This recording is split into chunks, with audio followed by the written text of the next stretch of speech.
계속해서 끌고 가서 자신들에게 유리한 정치 지형을 만들겠다는 그런 당리당략적인 이유 하나밖에 없습니다.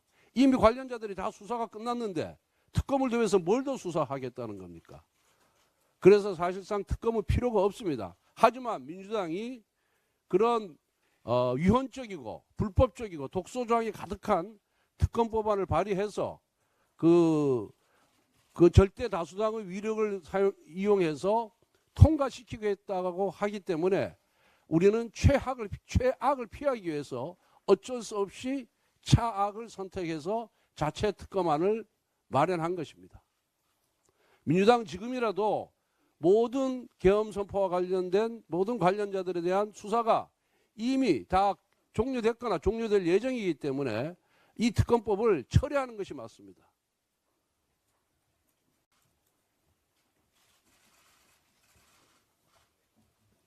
다시 한번 민주당에게 강력하게 촉구합니다. 국민들이 지켜보고 있습니다. 이 특검 자체가 무용합니다. 아무 쓸모가 없습니다. 그래서 이 특검 법안 자체를 철회하기를 바랍니다. 만약에 철회되지 않는 것에 대비해서 최악보다는 차악을 선택하는 것이 낫다는 그런 고육주책에서 우리 당의 특검 법안을 발의한다는 말씀을 미리 드립니다. 지금이라도 민주당은 비상계엄 선포와 관련된 관련자들에 대한 수사가 다 종료되거나 종료될 예정이기 때문에 이 특검법은 정말 필요 없다. 이건 정말 국민의 혈세를 낭비하는 것이다. 그리고 국력을 낭비하는 것이다라는 말씀을 다시 한번 드립니다. 철회하기를 강력하게 촉구를 합니다. 그에 앞서서 민주당이 발의한 소위 내란 특검법의 문제점을 국민께 알려드리는 것이 도리라고 생각합니다. 우선 민주당의 소위 내란 특검은 계엄을 내란으로 전제하고 있습니다. 이는 법이 기본적으로 갖추어야 할 가치 중립성을 훼손한 것입니다. 또한 해외 분쟁 지역 파병, 대북 전당, 대북 확성기 등 정부의 대북 정책 그리고 정상적인 군사활동을 외환 행위로 규정하고 있습니다.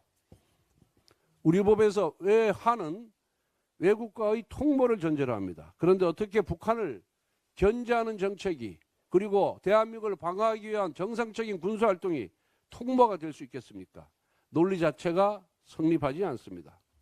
무엇보다 이와 같은 독소조항은 대북 정책을 그리고 정상적인 군사활동을 범죄화시켜서 향후 북한에게 굴종적인 자세를 강제하는 것입니다. 나아가 북한을 별개의 국가, 즉 외국으로 인정하고 있다는 점에서 명백한 위헌입니다. 우리 헌법은 대한민국은 한반도와 그 부속 도서로 한다라고 영토조항을 규정하고 있습니다. 그렇기 때문에 북한은 별개의 국가가 아닌 대한민국의 일부라는 점을 다시 한번 환기시켜 드립니다. 그리고 민주당은 외환을 입에 담을 자격조차 없는 집단입니다. 북한에 800만 달러 현금 불법 송금, 김정은의 비핵화 의지가 있다며 전 세계를 상대로 허위 사실을 유포했고 사드 정식 배치를 고의적으로 지원하는 등 민주당의 대북 정책이야말로 종북 본색 위에 써내려간 외환 유발의 역사이기 때문입니다. 또한 민주당의 특검안은 형사소송법 110조, 111조를 예로 설정하여 군사 및 공무상 기밀까지 압수수색이 가능하도록 만들어놨습니다. 그리고 수사 과정에서 취득한 기밀을 특검이 언론에 브리핑까지 할 수 있습니다.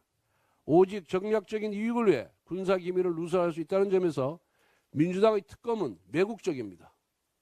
또한 외교 군사기밀이 유출되면 동맹국에 피해가 갈 수 있습니다. 그렇다면 어떠한 우방국이 대한민국을 믿고 동맹관계를 유지할 수 있겠습니까? 특히 민주당 특검 제11조는 수사 과정에서 인지된 관련 사건이라는 표현을 통해 수사 대상을 무한대로 늘릴 수 있도록 만들어놨습니다. 정부와 여당은 물론이고 일반 국민까지 무한대로 수사할 수 있습니다. 실제로 민주당은 민주파출소와 같은 회개한 사이트를 만들어 국민을 사찰하고 감시하고 고발하고 있습니다. 만약 민주당의 특검법이 통과된다면 민주당은 특검이라는 명목으로 국민 전체를 통제하고 감시하는 공권력을 쥐게 됩니다. 민주당은 특검이라는 이름의 괴시타포를 갖게 되는 것입니다. 따라서 민주당은 소위 내란 특검법을 당장 철회해야 합니다. 아무리 조기 대선을 통해 이재명의 나라를 만들고 싶어도 대한민국을 절단내는 법을 만들어서는 안 됩니다. 민주당의 특검법은 종북, 이적, 위헌, 매국, 독재를 버무려서 만든 괴물입니다.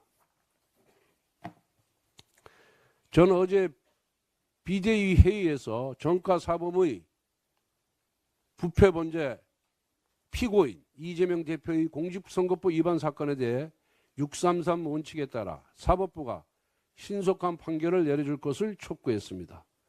그런데 사법부가 조속한 판결을 내려야 할 이재명 대표의 재판은 공직선거법 위반뿐만 아니라 수두룩합니다. 먼저 배우자 김혜경 씨의 공직선거법 위반 사건은 지난해 11월 24일 1심 유죄 판결이 나왔습니다. 기소된 지 9개월 만에 나온 것이라 이 판결 역시 633 원칙을 위반한 것입니다.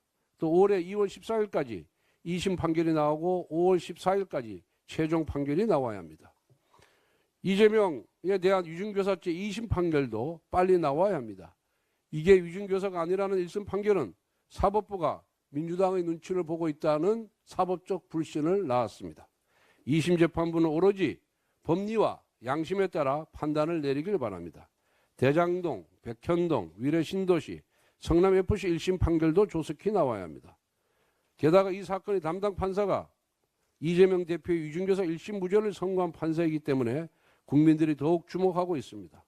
정치적 눈치를 보지 않고 대한민국 법치를 지키는 양심적 판결을 촉구합니다. 마지막으로 가장 중요하고 국민들이 가장 관심 있게 보는 사건이 불법 대북 송금 사건입니다. 공동정범인 이화영은 1심에 이어 2심에서도 7년 8개월 징역형이라는 중형을 선고받았습니다. 이제 이재명 대표에 대한 판결도 조속히 나와야 합니다. 이 사건은 국제법을 위반한 사안입니다. 대한민국 제1야당 대표이자 유력한 차기 대선 주자의 대북 제재 위반 여부는 우리 국민뿐만 아니라 국제사회가 지켜보는 중대 사안입니다. 이재명 대표의 불법 대북 송금 사건에 대한 사법부의 조속한 판결을 기대합니다.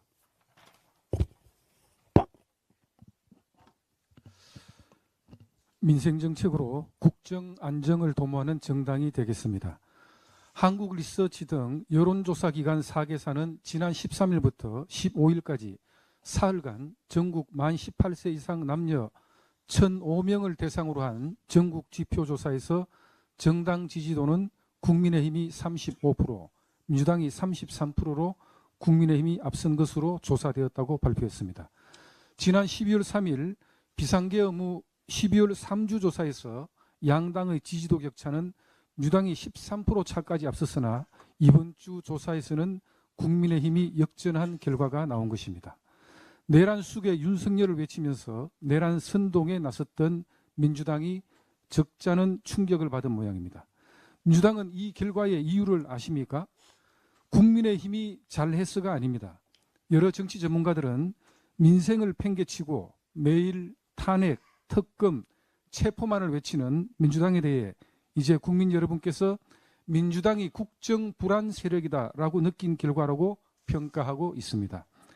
대통령 탄핵에 이어 대통령 권한대행까지 탄핵하고 민주당 뜻대로 하지 않으면 나머지 국무위원도 줄 탄핵하겠다고 협박했습니다. 불법 대북 송금, 대장동, 백현동 개발 이권 개입, 허위사실 유포, 위정교사 피고인 이재명을 수사했다는 이유로 수사검사였던 중앙지검장을 탄핵하고 문재인 정권 탈원전 문제점을 감사했다는 이유로 감사원장까지 탄핵하지 않았습니까? 이도 모자라 내란을 대통령 탄핵 사유라고 주장하고 탄핵시킨 뒤 탄핵 심판 때는 슬그머니 내란 혐의는 제외하겠다고 하니 또 국민적 공분을 샀습니다. 민주당은 앞으로 계속 탄핵, 특검, 체포만을 외치는 국정 불안 세력으로 남으시기 바랍니다. 국민의힘은 민주당의 정쟁 선동에 휘말리지 않고 민생 경제를 살리기 위한 국정 안정 정당의 길을 걷겠습니다. 여론조사에서 나타난 지지율은 국민의힘에 가하는 재치구로 여기고 정책이 아닌 민생 정책을 추구하는 정당으로 다시 거듭나겠습니다. 한국은행 금융통화위원회 기준금리 동결 관련입니다. 어제 한국은행 금융통화위원회가 기준금리를 기존 3.0%로 동결하였습니다. 한국은행은 기준금리 동결의 이유로 경제 전망 및 외환시장의 불확실성 확대를 들었습니다. 경기 침체보다 1,450원 수준까지 오른 환율 부담으로 인한 리스크를 더 걱정한 고육지책이라는 평가가 나오고 있습니다. 한국은행은 정치적 리스크 확대로 성장의 하방 위험이 커지고 환율 변동성이 증대했다고 표현했습니다. 결국 정치가 국민께 믿음을 주지 못해 경기 위축과 시장 불안을 가져왔고 고환율로 이어진 것입니다. 그리고 고환율로 인해 금리 인하가 필요한 시점에 우리는 금리 인하를 하지 못하게 되었습니다. 정치 불안이 시장 불안, 환율 상승을 가져오고 이것이 경기 위축으로 이어지면서 다시 시장 불안으로 이어지는 악순환에 빠진 심각한 상황입니다. 이러한 악순환에서 빠져나오는 길은 하나입니다. 정치가 국민께 믿음을 보여드려야 합니다. 상식과 민생의 절차로, 민생의 정치로 여야가 민생 법안을 서둘러 처리하는 것이 믿음을 회복하고 경제를 살리는 유일한 길일 것입니다. 민주당에 호소합니다. 탄핵 특검 체포 선동머리로 더 이상 국민을 불안하게 하지 마십시오. 그리고 무리한 상법 개정안, 지역사랑 상품권 법안 등 경제 질서를 난도질하고 미래 세대를 수탈하는 정쟁 유발법들의 개정 또는 입법 강행도 중단해 주십시오. 기획재정부, 금융감독원 등 관계 정부 부처에도 당부드립니다. 기준금리가 동결된 만큼 이자 부담 지속 등 민생에 부담이 되는 상황이 발생할 수 있으니 세밀한 대응이 필요합니다. 은행 대출금리 추이 등을 철저히 모니터링해서 상황 변화의 리스크 대응에 힘써 주시길 당부드립니다. 특히 언론 보도에 따르면 일부 은행이 대출 가상금리 조정을 준비하고 있다고 합니다. 금리가 동결되었다는 이유로 시중금융권이 오히려 대출금리를 올리는 일이 없도록 점검해 주시기 바랍니다. 금융시장의 안정과 가계, 기업의 추가적인 부담 방지를 위해 더 세밀한 금융당국의 관심을 촉구합니다. 헌정사 죄송합니다. 헌정사 초유의 비극적 사태 앞에 혼란은 끝이 없습니다. 법적 절차적 흠결 가득한 공수처의 수사는 이미 그 정당성을 상실했습니다. 법을 바로 세워 엄정히 집행해야 할 수사기관이 정치 논리를 앞세워 각종 논란의 중심에 서며 법치 유린을 주도하고 있는 형국입니다. 공수처의 행태는 그 첫 단추부터 의심을 사기 충분했습니다. 극심한 혼란에 휩싸인 상황이라면 법적 시비나 논란이 없도록 더욱 치밀했어야 합니다. 그런데 공수처는 그 치밀함을 자신들의 존재감 과시를 위한 정치적 논리로만 접근했습니다. 서울중앙지법이 아닌 서부지법에서 체포영장을 발부받은 것부터 영장 쇼핑의 지적을 받았고 영장 집행이 여의치 않자 시한 막바지에 불쑥 경찰의 체포를 일임한다는 공문을 보내면서 역량은 부족한데 욕심은 넘치는 한심한 상황을 여실히 보여주었습니다. 관저 출입 셀프 승인의 논란은 더 한심합니다. 공개된 출입 허가 공문은 공수처의 수사협조 요청 문건에 쪽지를 덧붙여 55 경비단장의 도장을 찍은 것으로 되어 있습니다. 요청받은 공문에 쪽지를 붙여 회신하는 기관은 대한민국에 없습니다. 반드시 잘잘못을 가려야 할 아주 중대한 공문서 위조 의혹입니다.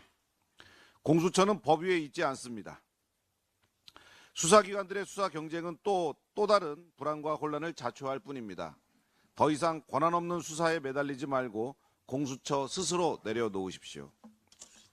최근 여당과 대통령의 지지율이 오르고 있다는 여론조사 결과를 두고 야당은 편향 조사라는 비난을 퍼부으며 고발 협박도 서슴지 않았습니다. 야당의 지지율이 높을 때나 대통령의 지지율이 최저치를 보였다고 기사화됐을 때는 이런 반구 말이 없더니 여론조사 규제를 강화하겠다며 공직선거법 개정안을 발의했습니다. 불과 몇 달 전 재보궐선거에서 실제 선거 결과와 큰 차이를 보인 여론조사 결과로 유권자의 눈과 귀를 흐릴 때는 침묵했으면서 이제는 조사 결과가 그들의 입맛에 맞지 않자 발빠르게 조사기관에 칼날을 들이대고 있습니다. 참 한결같습니다. 지금 같은 민주당식 잣대라면 카톡 검열에 이은 여론조사 검열이나 다름없습니다. 여론조사가 객관적이고 공정성을 담보할 수 있도록 제도를 마련하자는 것에 이견이 없습니다. 하지만 자신들에게 불리한 조사가 나온다고 해서 부랴부랴 여론조사 기관의 규제를 강화하겠다는 것은 재갈을 물리려는 협박일 뿐임을 명심하십시오. 감사합니다. 내란죄에 대한 수사 권한과 관할권의 다툼이 있는 공수처가 서울 서부지법으로부터 발부받은 체포영장으로 대통령을 체포하더니 이제는 구속영장까지 서울 서부지법에 청구하려 하고 있습니다. 그러나 공수처의 서울 서부지법에 대한 대통령 체포영장과 구속영장 청구는 공수처법에 따른 관할권을 위반한 것으로서 위법하다고 할 것입니다. 공수처가 서울 서부지법에 대통령에 대한 영장 청구에 관할권이 있다는 법적 근거로 공수처법 제31조 단서가 제시되고 있습니다. 공수처법 제31조 본문에서는 수사처 검사가 공소를 제기하는 고위공직자 사건의 제1심 재판은 서울중앙지법 관할로 한다고 되어 있고, 그 단서에는 범죄지, 피고인의 특별한 사정 등을 고려하여 형사법에 따른 관할법원에 공소를 제기할 수 있다고 되어 있습니다. 서울 서부지법에 관할권이 있다고 주장하는 측에서는 이 단서 규정에 따라 대통령의 근무지와 거주지 모두 서울 용산구이기에 서울 서부지법에 관할권이 있다고 주장합니다. 그러나 공수처법 제31조는 조문 그 자체로 알 수 있듯이 공수처가 공소를 제기하는 사건에만 적용되는 규정이고, 공수처가 직접 공소를 제기할 수 있는 사건은 공수처법 제3조 제1항 2호에서 대법관, 검찰총장, 판검사, 경무관 이상 경찰 공무원 사건으로 한정하고 있습니다. 이 법조문에 따르면 대통령에 대한 사건은 공수처 검사가 공소를 제기할 수 있는 사건이 아니므로 공수처법 제31조 단서를 적용하는 것은 잘못이며, 이러한 경우에는 공수처법 제26조가 적용되어야 합니다. 공수처법 제26조는 공수처 검사가 공소를 제기할 수 없는 사건을 수사한 때는 관계 서류와 증거물을 서울중앙지검 검사에게 송부하도록 규정하고 있습니다.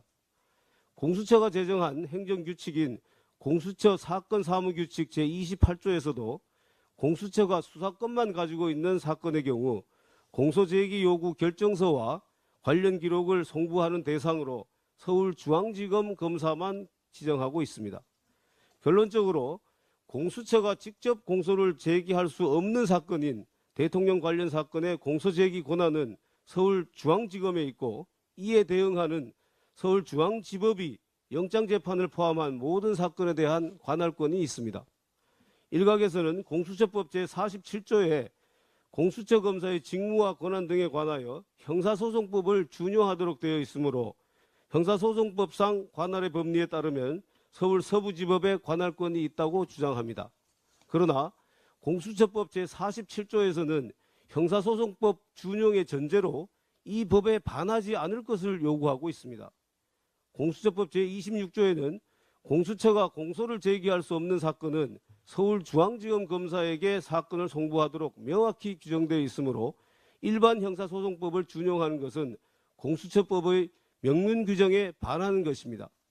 그럼에도 공수처는 이러한 규정을 무시하고 서울 서부지법에 대통령에 대한 체포영장을 청구했고, 구속영장도 서울 서부지법에 청구하려 하고 있습니다. 공수처는 지금이라도 이러한 과오를 인정하고 법률의 규정에 따른 적법한 관할을 준수해야 할 것이며, 오동훈 공수처장은 이 모든 사태에 책임을 지고 즉각 사퇴할 것을 엄중히 요구합니다. 이상입니다.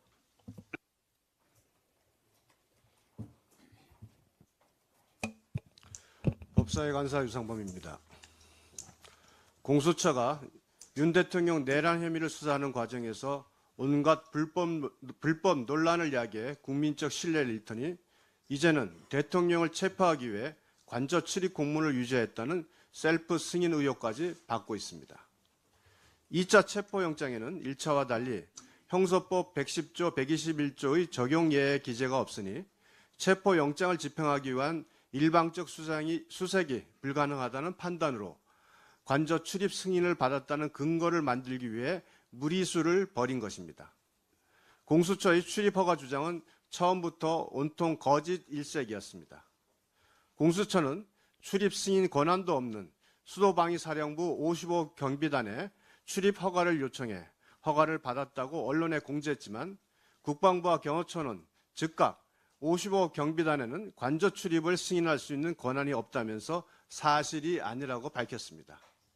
공수처는 오후 2시 25분 55 경비단이 출입 허가를 받았다가 오후 4시 24분쯤 경호처의 추가 출입 승인이 필요하다는 공문을 받았다고 부랴부랴 해명했지만 공수처가 언론에 출입 허가를 공지한 시각은 이미 추가 승인이 필요하다는 공문을 받고 난 뒤였습니다. 뒤늦은 해명조차 사실은 거짓이었던 것입니다. 공수처가 해명 과정에서 공개한 출입 허가 공문도 의혹투성입니다. 공수처가 2시 25분에 받았다가 공개한 첫 번째 공문을 보면 공수처 자체 문서에 쪽지를 붙이고 55 경비단장의 도장을 찍은 딱풀 공문이었습니다.